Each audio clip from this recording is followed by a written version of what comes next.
करायचं आहे या वल्गाना सुद्धा आपण केलं. पण तुमचं चारित्र्य काय आहे? तुमचं चारित्र्य हे आहे, माझी माहिती नाही. याच सरकारने राज्यसभेमध्ये दिलेल्या एका प्रश्नाच्या उत्तराची माहिती मी आपल्या समोर ठेवतोय.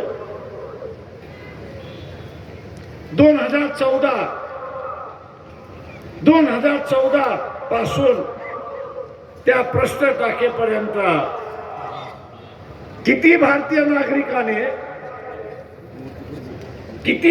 नागरिकाने नागरिकत्व सोडलं आणि परदेशी गेले याची माहिती.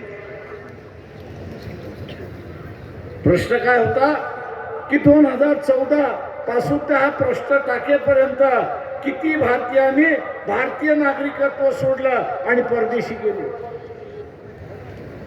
संख्या तुम्हाला माहिती आहे. वर्तमानपत्रामध्ये कुठे चालली नाही, टीव्ही मध्ये कुठे चालली नाही, येणारही नाही.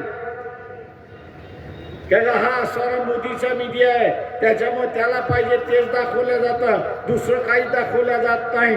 त्या राज्यसभेच्या उत्तरामध्ये असं म्हटलंय की 17 लाख कुटुंब, 17 लाख कुटुंब की ज्यांची संपत्ती 50 कोटीपेक्षा कमी नाही, 17 लाख कुटुंब ज्यांची संपत्ती 50 कोटीपेक्षा कमी नाही आणि ज्यांचा धर्म हिंदू आहे, अशाने भारतीय नागरिकत्व सोडलं. कोणाच्या कालावधीमध्ये सोडलं? तर जे हिंदू राष्ट्र करायला निघाले होते, या राष्ट्राला हिंदू राष्ट्र म्हणून संबोधलं पाहिजे म्हणून नरेंद्र मोदी RSS वाल्यांच्या राज्यांमध्ये झाले.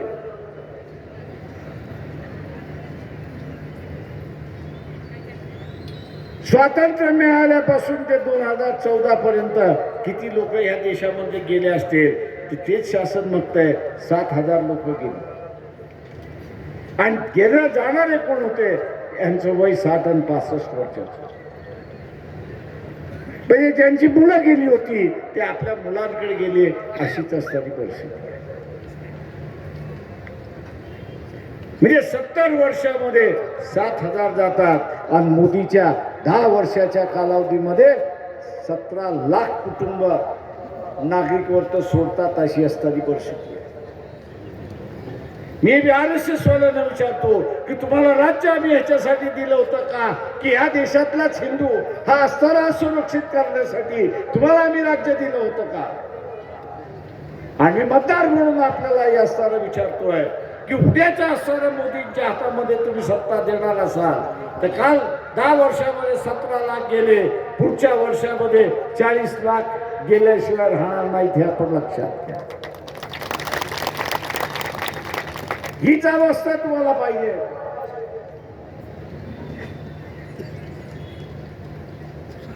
ते गेले का? तर पंतप्रधानाचं कार्यालय हे मानवतेचं कार्यालय,